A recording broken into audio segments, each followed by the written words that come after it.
Okay, done. Let me just show my tablet again. We stopped here. By the way, do you like my new wallpaper? Okay.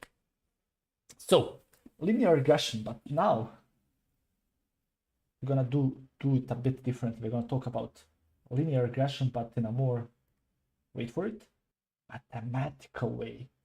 What I'm gonna do now is I'm gonna try to break down and explain the general linear regression algorithm step by step. Hopefully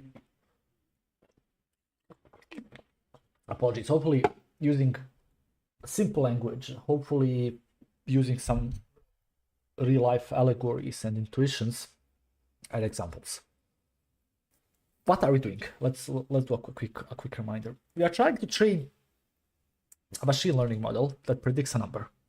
The number can be, as we seen in the last videos, the number can be a number like the price, but comparable to the last video where we based the number on only a couple of inputs, we can actually create a machine learning model that is based on several input features like size, like the number of rooms, like the location, like the address, and etc. etc. So our model could look like this.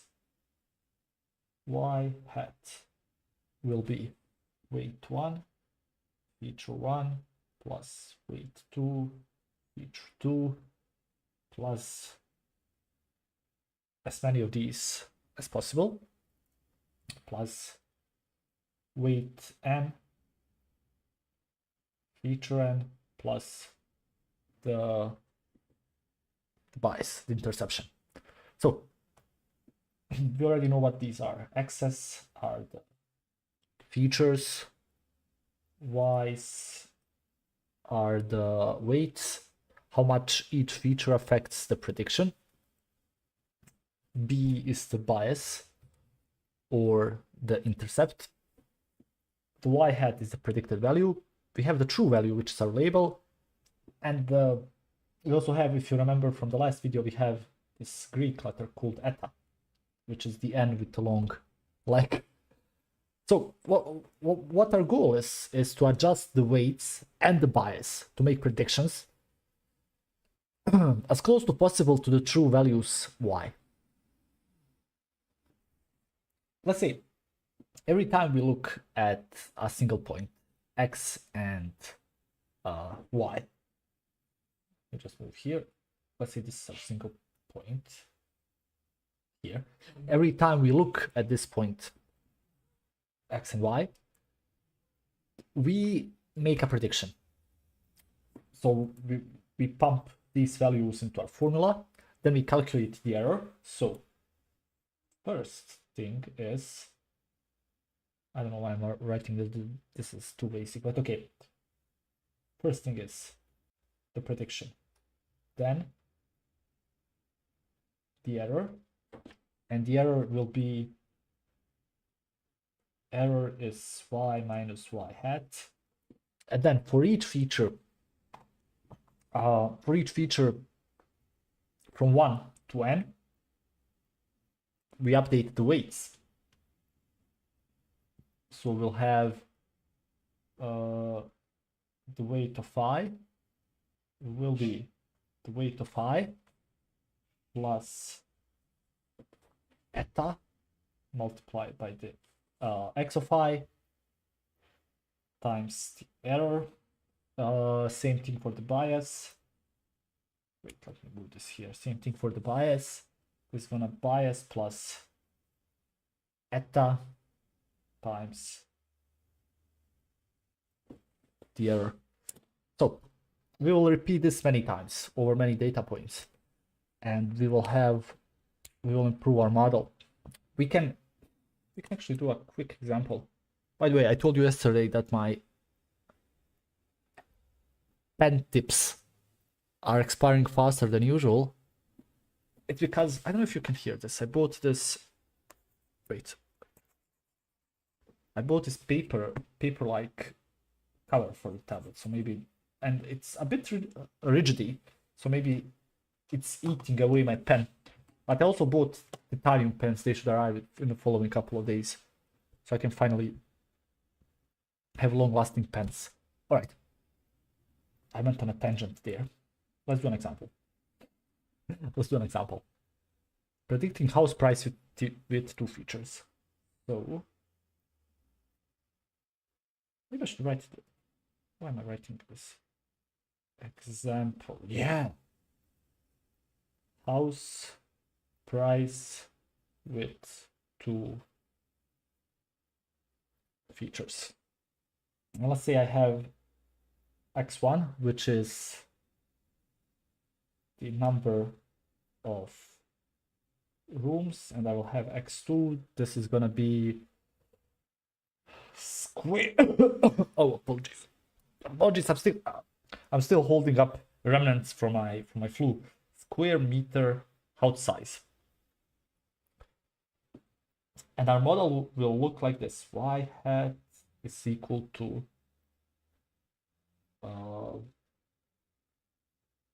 x2 plus b. Okay. Okay. Let's do this step by step. What's the first step? Step numero uno. The first step is to initialize values. So I can put the weight 1 to be 0.5. The weight 2 can be 0.2.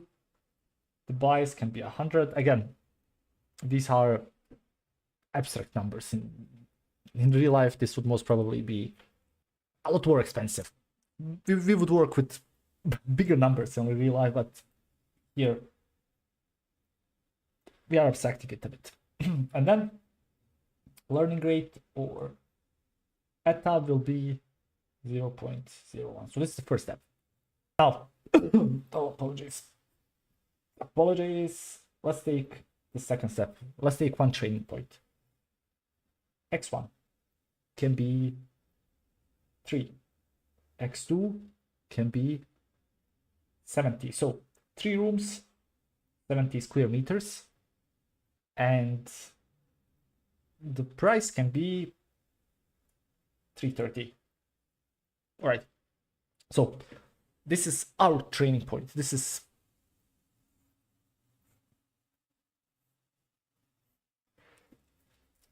real data here.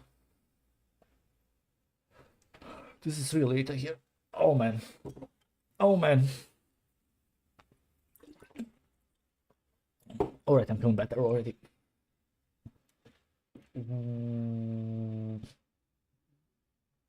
Where did I stop? Okay. Now, this one training point. Let's do our predictions. Where's our formula? So we go back to here. We are taking the formula, and the formula is y prim s. What do we have? The first weight is 0.5. 0.5 multiplied by 3 plus 0.2 multiplied by, what's our value of x2? It's 70 plus, I don't know why I'm calculating all of this. So it's gonna be 115 point, right? 100 plus, what's this? This is 14. This is 14, and this is 1.5, so it's 115.5. And our error is y minus y prim, and it's 330, which is the real price, minus our error 214 times 5. Now, this seems like quite a substantial error. So now we do the next step. We need to update the weights and the biases. So I can update the weights using the format you already have here. There's it here. So the first weights will be, so if we take a look at this formula, it's the current weight, which is 0.5 plus, what's eta? Eta is 0.01. multiplied by the x. It's 3 multiplied by the error. So the first weight is now updated to 6.935. I'm gonna do the same thing to the other weights. I'm not gonna write them into details. So the second one is gonna be 150.35, and the bias is 102.145. Okay, so we get this after the first iteration here. These are our results after our first iteration. We updated the weights, both the first and the second one, and we updated the bias. And now our model predicts a much higher price, but also it's interesting how our second weight, what here was 0.2, and after we updated it, it's 150.35, which means that it correlates highly to our square meter feature. Okay, what happens here? This is only 1 point. We have 2 points, 3 points, 4 points, 5 points, thousands of points. And our model will converge. And this is how training works in general linear regression using gradient descent and the square trick that we mentioned. So again, we have inputs, which is a data set with multiple features. We have our model here, which is this formula. Beautiful, beautiful formula right here. We have our goal, which is to adjust the weights and the biases to minimize the difference between the real value and the predicted value. And for each data point, we need to update weights and bias based on error. Okay, I think we can go back to code. Let's see. We stopped here somewhere, right? Yeah. Can I run all of these guys above? Now, let's do something else. So how can we measure how close we are to the point? Here we are converging, and we started here, and we, as you can see, can I zoom this a bit, or can I open this in a new? No, I can't. Okay, fuck it. We are converging more and more to these points that we see here. But how do we really measure our results? So let's talk about this now.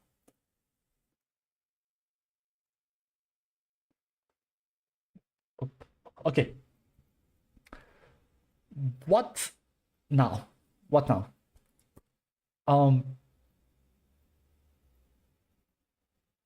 We need to know whether a model. Where's my tablet? It's here. Okay. By the way, I'm already on 16 pages of machine learning. Interesting. All right. Let me get a more vibrant yellow color. So what do I need now is the following. Oops. Will this work? Hopefully it will. Am I still live? Yes, I am. Okay. How do we know if our model is good? So that's the question that we need to ask ourselves. How do we know our model is good, right? Because we created a model, we created a line which will predict house prices. We need now to know how to measure how good that line is. And we need to put a number on how far off the model's predictions are from the actual values. For that, we have something called an error function. An error function is called, let me also write here. We can use the error function. Should I increase my, what's this, it's 18. What if I do 20? Okay, I mean, I'm satisfied either way. So the error function is also called the loss function or the cost function. It's nothing more than a function that just tells us how wrong we are. Let's think of it in the following way. Let's say our prediction was for $300K. Let's say dollars. Let's say the actual value was 330K. So the error here is of 20,000K. On the other hand, we can also have 450, which is our prediction, and our actual value is, which is, I don't know, 440, which means that our error is 10,000. I mean, either positive or negative, it won't matter, you will see. But we basically just subtract the predicted value from the actual value. Basically, these are just the differences between prediction and reality. But we want to measure the differences, we want to, so to say, combine them, and we want to minimize them. My bottle cap. Where are you, son? No.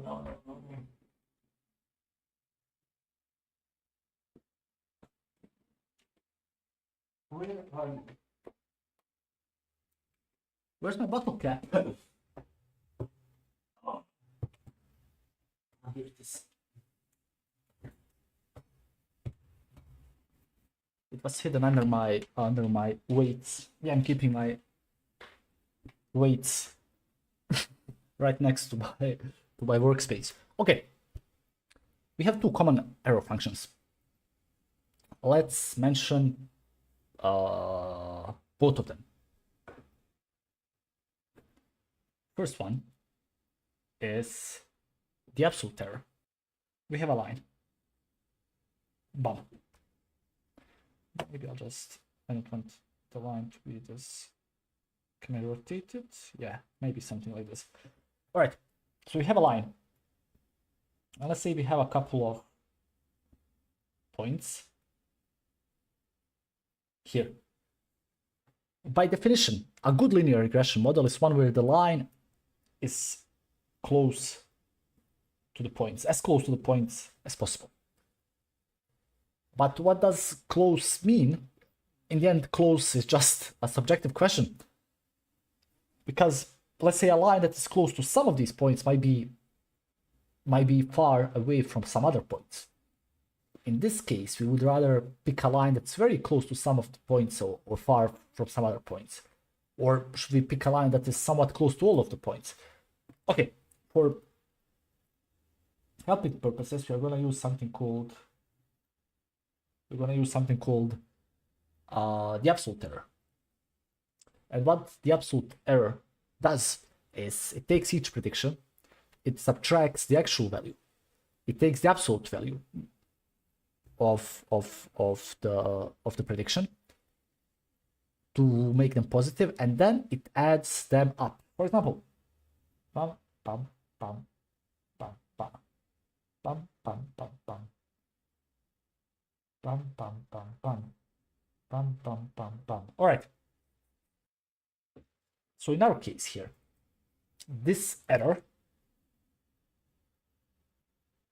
is calculated by subtracting this point, x1, y1, x2, y2, why did I create three of those? y4, no, x3, y3, x4, y4. So I subtract these x's from these points here, and I'm gonna call these, no, these should be the predicted values, and these should be real x1, y1s. All right, so I calculate each one of them, and I'm gonna get an error. Let's say this error is 10, minus 10, this error is plus 20, this error is plus 25. This one is also minus 10. We're gonna take the absolute values, and the error is, because we take absolute values, they all become positive. This is 10 plus 20 plus 25 plus 10. 20 plus 20, 40. 40 plus 25 is 65. So this is our total absolute error. And the formula for the absolute error looks something like this. So it's the absolute error. We start from the first element, we go all the way up to n. yi minus yi hat, the absolute value, and we calculate the sum of this value. Okay, all good. All good, all good, all good, all good, all good. Now, let's talk square error. The square error is very similar to the absolute error, but instead of taking the absolute value of the difference between the label and the predicted label, we take the square, which will by default turn the number into a positive number, because when we square the number, we always make it positive.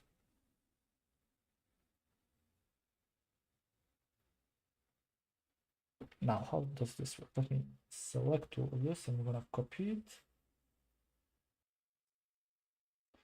But this time, can I? Oh, I removed it all. Okay, same thing. I'm gonna put a point here, but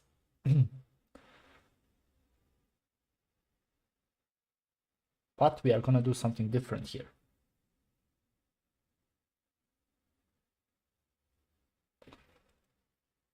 Instead of only calculating distance, we're gonna square it. So bam, bam, bam. This is the distance, but we want to square it, so we're gonna take this distance, move it here, here, here, and now all of this is actually the error. And I'm gonna repeat the same thing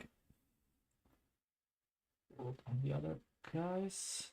Can I just, maybe I can, wait, maybe I can just change the color to yellow. That would be so much easy. No, maybe I can, wait. Maybe I need a better, maybe I need a better writing software. Change style, okay. But the only thing I need is, it's 20. I need 20, not 5. Oh, this is gonna be easy. I feel like a painter. I feel like I'm playing those games I played as a kid. So all of this should be yellow now. Only for visualization purposes. I'm gonna remove all of this. I'm gonna remove all of this. I'm gonna remove all of this, all of this, all of this as well. Same thing here. So I'm calculating the distance and I'm squaring it. Same thing here. Now, do you notice something? Let me also write the formula for the square. For the square error. The square error, or SE, is again the sum going to n, y minus yi minus yi hat squared. Where are you? Okay, now compare. If I take all of these lines here, this line here, this line here, this line here, this line here. If I take all of these lines and I sum them up, I'm gonna get, I don't know, something like this. One line, second line. This is artist's rendition of these lines. And if I'm gonna sum them up, I'm gonna get some error like 65. But if I pick up all of these squares here and sum them up, the errors would be a lot more significant, so to say. And what does this mean? It means that the square function is smooth and is differentiable everywhere. It has a clean derivative. The absolute value function has a sharp corner at 0, which means that this derivative isn't defined here, which makes it harder to use with gradient-based training. We mostly use squared error for training. Now, we will also mostly take the mean, because if we have different dataset sizes, like we have in one dataset we have 10 points, in another one we have 10 million points, taking the total error isn't fair. So we need to take the mean absolute error,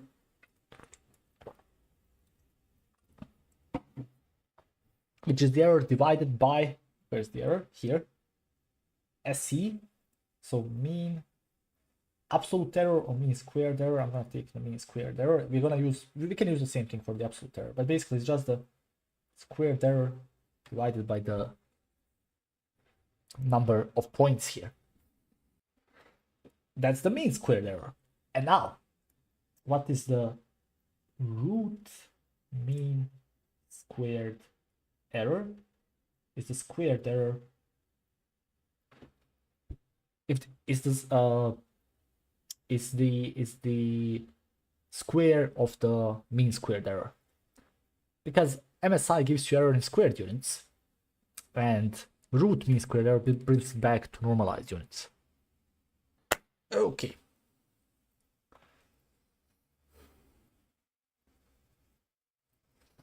Maybe we can relax a bit now. Maybe we can relax a bit, and I can put here. Okay. Someone asked, genuine unironic question, how do you take care of your eyesight? My myopia and astigmatism gets worse every 2 years. I don't want to buy a new prescription each time. I know it's because of my phone use rather than my laptop desktop use. I envy guys who never had to wear glasses, being 10 plus years in the industry while still pulling all-nighters or whatever. Born too late to... This is an amazing picture. Born too late to explore the vast wilderness of nature and have your maiden by you and die amongst the flowers in a creek. Born too early to travel the space and be a space marine, but born just in time to use all of these technologies, and all of these are extremely toxic technologies, apart from Python. LinkedIn is the most cancerous one, definitely. All right. How do you take care of your eyesight? Thankfully, I have astigmatism, and I wear glasses, but my even though my vision is blurry, I can take them off, for example, if I'm going clubbing or, somewhere where I look a bit dapper without glasses, even though glasses are pretty cool nowadays. It's not like in the good old days where you would be bullied relentlessly if you had them. Having glasses nowadays is, I don't know, it makes you sexier. But the question here is, how do you take care of your eyesight? I don't know, I think it's genes, bro. Yeah, it's genes, there's nothing more.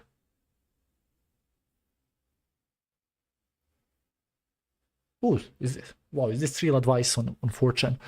Flux, lower than 50% brightness on monitors. I never use this. My brightness is like pumped up to the maximum. It's like looking directly at the sun. Morning sunlight exposure to the eyes. For me, it's usually by 6:57. No, maybe I should try this. Keep glasses or lenses clean all the time. I do clean my glasses. My glasses are really clean. That's something I'm really proud of.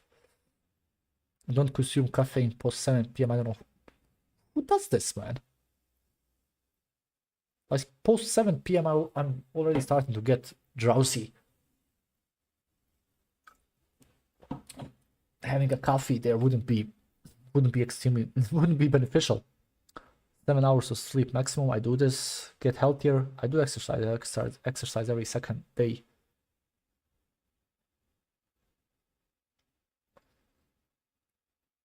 Especially with every. These are general health tips. You want to health max while cutting monitor staring time. Used to work 2 to 4 night shifts weekly for a year and felt the fucking effects, especially with every car headlight blinding my bitch at.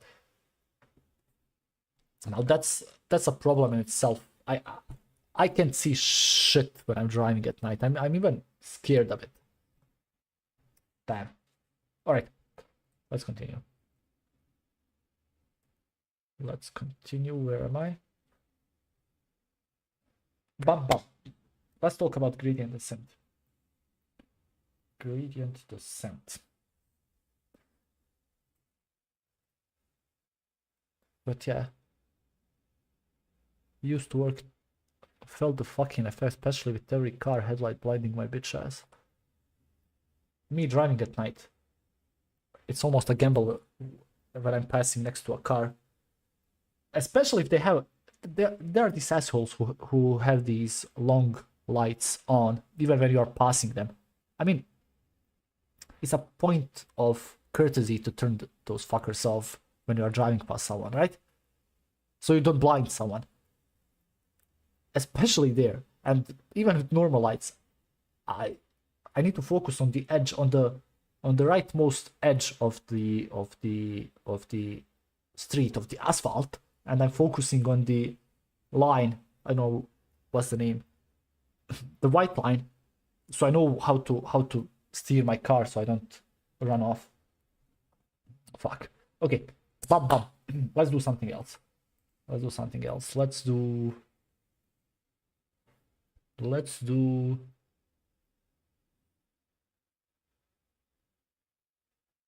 gradient descent. Okay.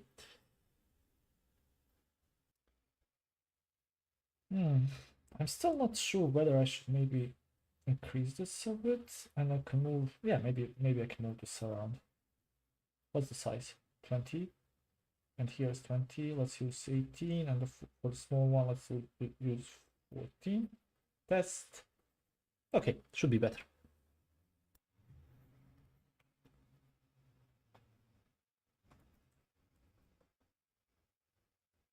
Wait, where's my tablet? It disappeared suddenly.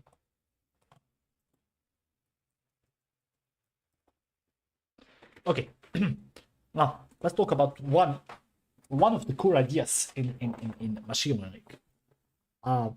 It's called gradient descent, which is just a method for finding the minimum of a function. And what does that mean? Because I can imagine question marks appearing over people's heads. What is the minimum?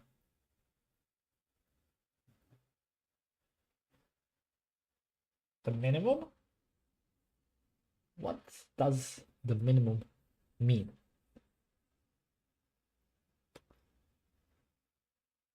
The minimum is the minimum error. We are using the formulas that we mentioned in this video just above. We are using the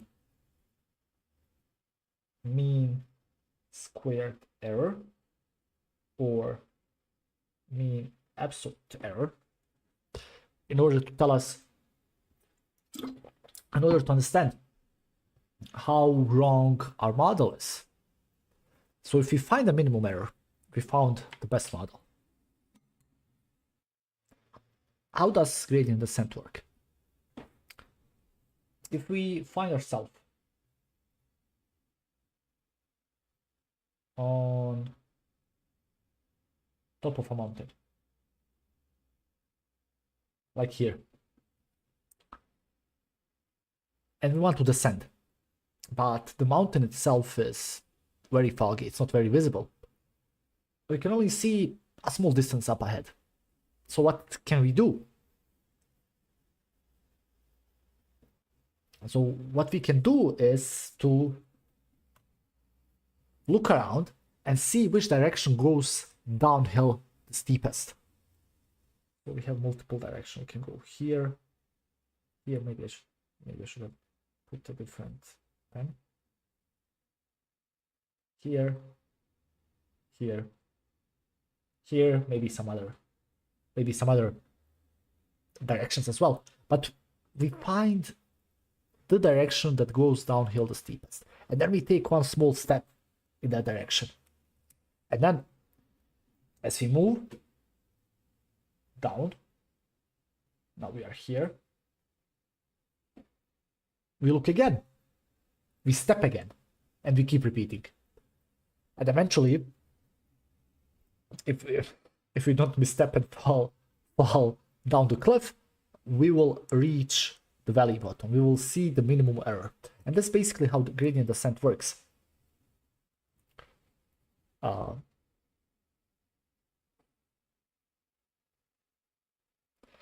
course, we need to repeat that there is hopefully a minimum. There is hopefully the bottom, because what we can do, we can reach the bottom, or we can find a valley. And then because we found a valley, we might have nowhere else to move. Let's not deal with this right now.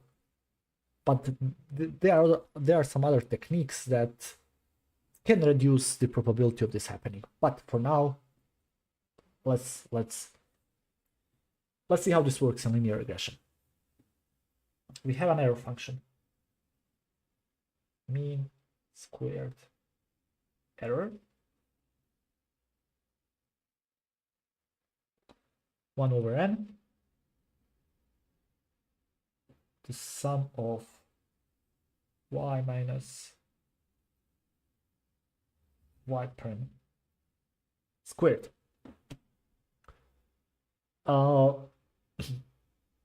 Let's say this is our mountain landscape, like here. We can maybe model our mean squared error to reference the mountain. So we need to calculate the gradient at our current position. And if the gradient is positive, it means that we are too high. We need to step in the opposite direction. We need to go downhill. And if the gradient or the slope is negative, we are too low. We need to step the other way. So we take a small step in the downhill direction, and the small step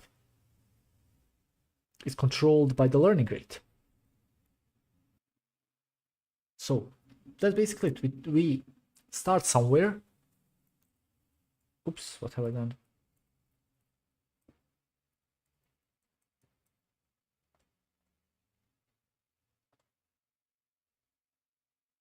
Just a second, please.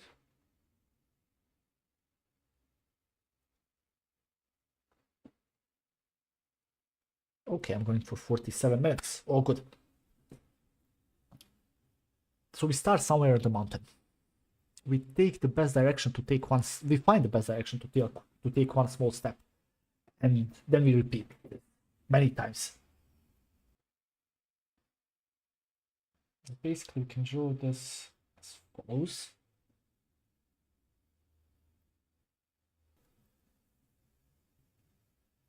Hopefully. Oh, nice. It created a real curve here. So we can have large errors and small errors. Move this here.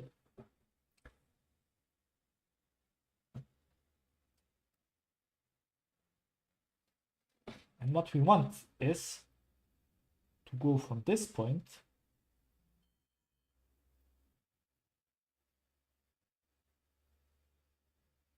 all the way down here, where we have the optimal solution. So each point here again, let me just reference this. Here we have the huge errors. Let's see on this point. On this point as well, we have huge errors. But on this point, here,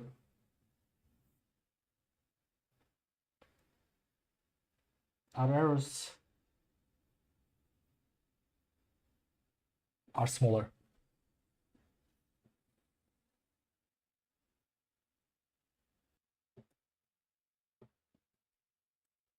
All right. And also we have the update rules, and most probably we've seen the update rules already. What's the size of this? 14? 14. We have already seen the update rules. We are updating our bias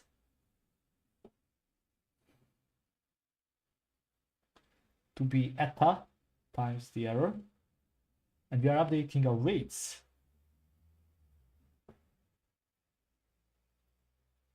to be eta multiplied by x multiplied by error.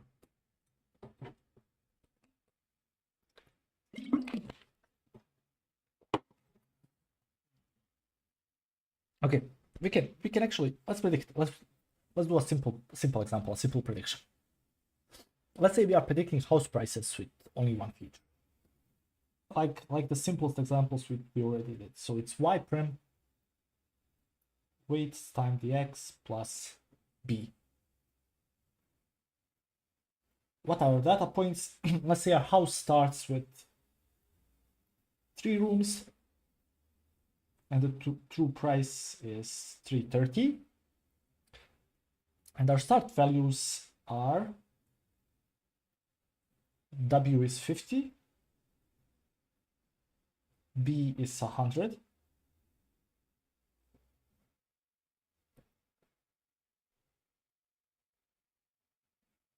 and eta is 0.01. First things first, we do the prediction. So y prime is gonna be 50 times 3 plus 100, it's 250. Then we calculate the error. The error is gonna be y minus y prime. It's 330 minus 250, it's 80. Then we do the updates. We update the slope using, where are the formulas? I wrote them here somewhere. Yeah, using this formula. So it's gonna be 50 plus eta times 3 times 80. It's 52.4, and the bias blah blah blah blah blah will gonna be 100 times 100.8, and then we repeat. We do, I don't want a real circle, I want a half circle. All right, doesn't matter. Then we repeat. So the next time we predict, the line will be slightly higher and closer to the true data point. And if we repeat this process for many data points, the line gets closer to the best fit. So what is gradient descent? The gradient descent means taking small steps downhill on the error landscape until we reach a minimum. And the gradient tells us which direction is downhill. The learning rate controls the step size, which, too small, we are learning very slowly. Too big, we might overshoot and bounce around. It's a smart way of guessing better and better slopes and intercepts until our line fits the data best as it can. Okay, let's see what else is here. What do people who are employed or people who are not employed saying?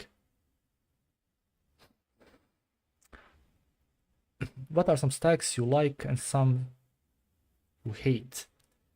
Spring Java seems like a clusterfuck. I agree. A lot of bootstrapping and setting up. A lot of, what's the name? I forgot the way. A lot of predefined ways of using it.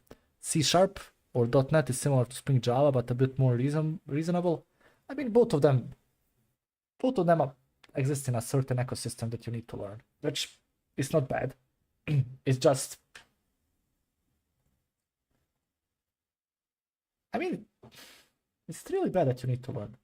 You need to learn how to drive a car, and every time you buy a new car, you need to learn how this new car behaves, because most probably this new car will have some certain different fucking features in different positions. It might not have a manual stick, it might be an automatic type of car. Maybe the button for lowering your windows is not at the same position. So I don't know. In the end, every stack you learn is a good stack. Ruby on Rails is okay, but slow, hard to debug, niche, and AI Kotlin seems to negate its positives. Code generation. Ruby was nice. I was working with Ruby like 10 years ago.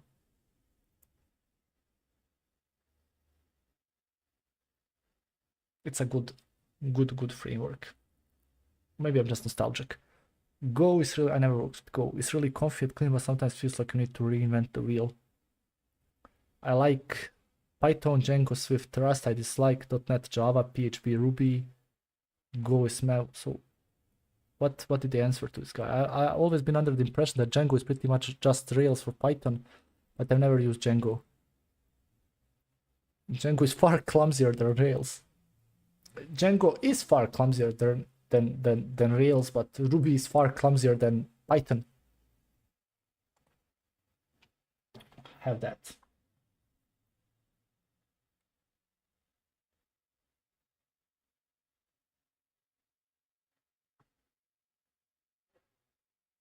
What else do we have here? Go to office, see pick related, RTO is an... What the hell is RTO? RTO meaning recovery time objective. RTO office? No idea. Anon's co-workers say I generated. You don't have... Okay, let's skip this.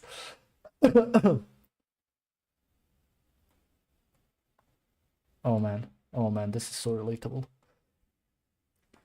It says web development is so fucking boring. I can't bring myself to do this shit anymore. I'm just using Copilot and I haven't written a line of code myself in a week. Today I just jury rigged my mouse so it kept moving and went for a walk. Yeah, you can do this.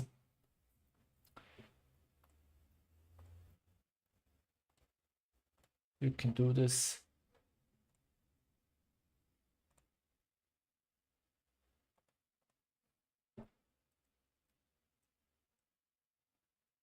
Okay, I wanted to do something else. So I definitely need to start working on reverse. I won't be able to do it today, but I definitely need to start working on reverse sooner than later.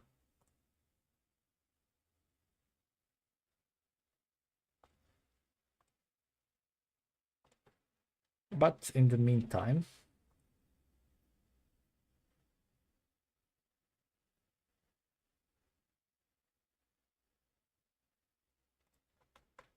what else is here?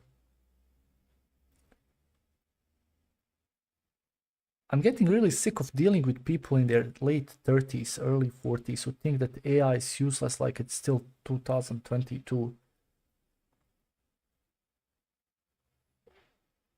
Chat GPT go brr. Relying on AI makes you dumb. Real programmers don't need AI to code. I should leverage every tool at my disposal to get the job done. Yeah. This is the real deal.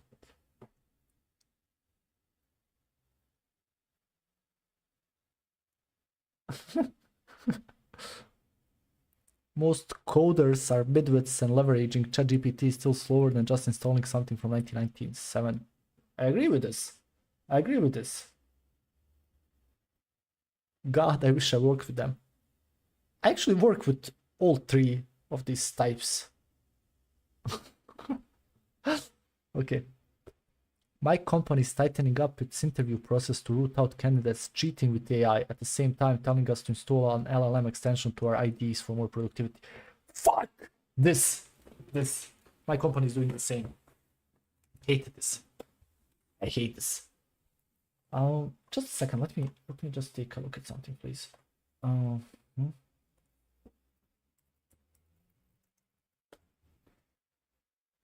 What do you use it for? They are much more bearable compared to the boomer managers who overdose on AI Kool-Aid and yearn for the day they can fire the entire workforce and prompt everything into existence. Yeah. I'm 36 and I haven't written a line of code in a week after setting a couple of days setting instruction and MPC server NCP and prompt files for Copilot. Maybe I should do the same. Maybe I should do the same.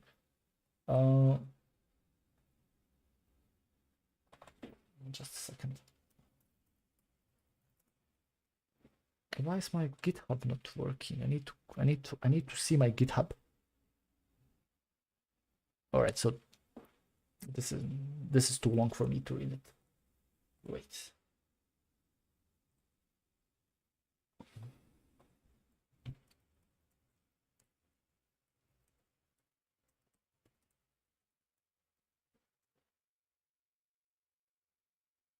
I must be joking. I must be joking.